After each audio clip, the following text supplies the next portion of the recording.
Ralph Nader gave us this great phrase in English, unsafe at any speed. The point being, a car, if poorly designed, can be unsafe at any speed. In this video, I'm going to talk to you about the fact that human beings are corruptible at any level of income. That human integrity can be bought and sold at any price, no matter how shockingly high or how shockingly low. Made a video just a few days ago drawing people's attention to the fact that the vegan activist organization called DXE took in more than $800,000, more than $800,000 US in income, mostly donations, in 1 year. The most recent year we have tax receipts for, we have evidence for from the government of the United States.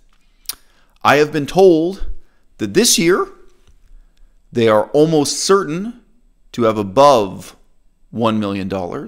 Possibly, speculatively, they could reach $2 million US. We don't know. We'll wait and see.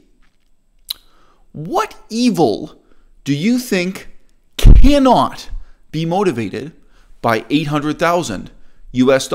What evil would not be motivated by $2 million US? And there are other dark motives at work here in the vegan movement. By the way, if you're first time coming to my channel, I'm vegan. I was for many years an aspiring vegan activist. I care about the future of the movement. I'm not saying this as if there are exclusively dark motives involved. No, no, no, no. There are people who come into this game sincerely wanting to help the animals, wanting to help improve human health, wanting to save the planet, wanting to do something good for ecology, good for themselves, good for mankind. No doubt, there are all kinds of positive, pious motives. And you know what? Then there's $800,000 US. And then there's the possibility of next year, $2 million US. And that powerfully motivates all kinds of terrible things, even within a coven of the most pious and well-motivated of activists. When we're talking about people like Alyse Parker, what's her name, Raw Alignment, we're not talking about the most pious or well-motivated of people, right? Human beings will sell out. They will sell their integrity at any price, sometimes shockingly low rather than shockingly high. I had a girlfriend many, many years ago. I refer to her here on the channel as my blonde ex-girlfriend. Only one of my ex-girlfriends was blonde. And you know, when I first met her, she had these aspirations to be an author. She had these aspirations to be an artist, to be a creative person. But she told me, paradoxically, that she had this office job, just being an office assistant, just being a helper in an office. And she found it so comfortable. She found the lifestyle it afforded her so comfortable and so enjoyable in downtown Toronto that, you know, she thought she'd just kind of give up on all that and keep that job forever. This was a serious temptation for her. And I was the first person ever to challenge her on this, ever to respond negatively or skeptically in any way. And I just said, is that all it takes for you to sell out? Is that all it takes to buy your integrity? A job that pays $15 an hour for you to shuffle paperwork in an office building? That's it, huh?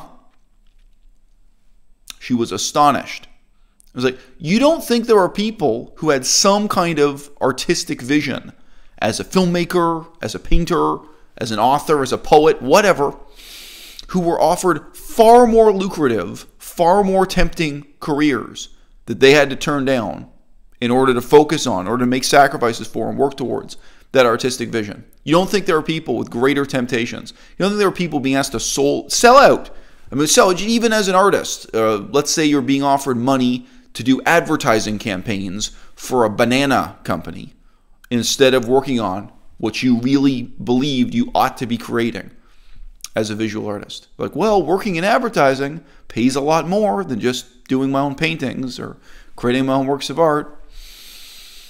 You think every creative person, every creative professional doesn't live with this kind of temptation. Corruption doesn't always come in the clear-cut form of taking a bribe in order to be derelict in your duty. All right? Corruption comes in myriad forms that pervert your motivations, shall we say, to make the world a better place. I think that Unnatural Vegan is dead wrong to mention least and last that Alyse Parker is now advertising butcher box meat products in her video. It's just sort of, with a guffaw. She kind of, oh yeah, right. And then there's this ad thrown in for some kind of free-range meat. If you were Alyse Parker, you were looking at how much money you made last year. How confident could you possibly be that you would make the same amount of money this year, or that you'd make more money next year? Another rival of mine, for an example, the massively successful Jacqueline Glenn, complete airhead here on YouTube. She's got to worry day after day, week after week. What if her charm just runs out? What if her star power dims? Whatever it is she's doing here. She doesn't really sing. She doesn't really dance. She doesn't really do comedy. She doesn't really make anyone laugh. She doesn't really do infotainment. She doesn't have any educational value or intellectual content videos. Jacqueline Glenn, someone who comes on with a bleached and dyed red hair and a pair of fake tits and revealing clothing and drinks wine, swills wine on camera and mouths off on... Every year and every month, she's got to worry, what if the bottom drops out of this market? What if the laws of supply and demand just don't work in my favor? Because she doesn't even really know what the product is she's offering. She doesn't even know what the demand is for. She doesn't really understand herself what it is she's supplying. All right? Someone like Raw Alignment, Alyse Parker, she is motivated by money to a profound extent that Unnatural Vegan is ignoring. And I say this with all due respect to my audience. I think most of you in the audience cannot imagine how money is motivating this young woman's behavior, her performance on camera. You can't imagine the desperation with which she is rifling around in the empty garbage can of her imagination for anything that might be commoditizable.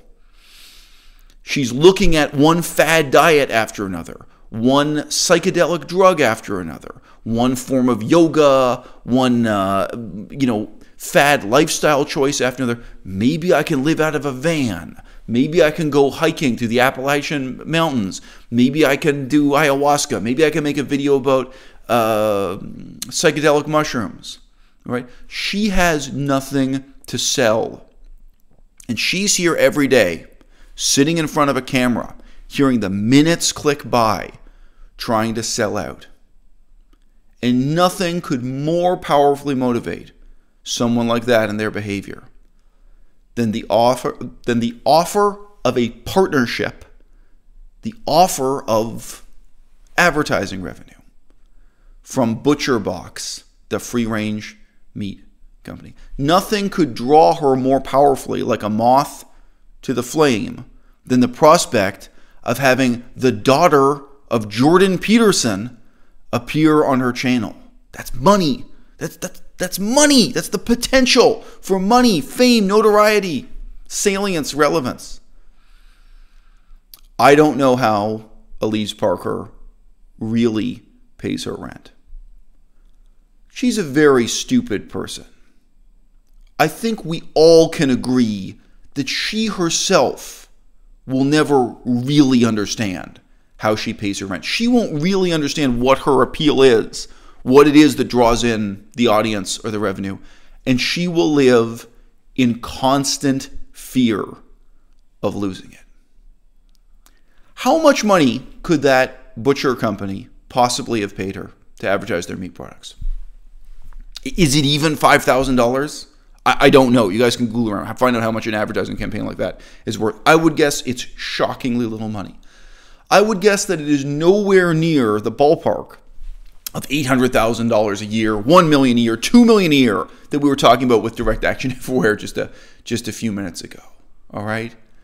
But human integrity is something that's sold at shockingly low prices. And when you look around YouTube today, I want you to ask yourself, who's buying?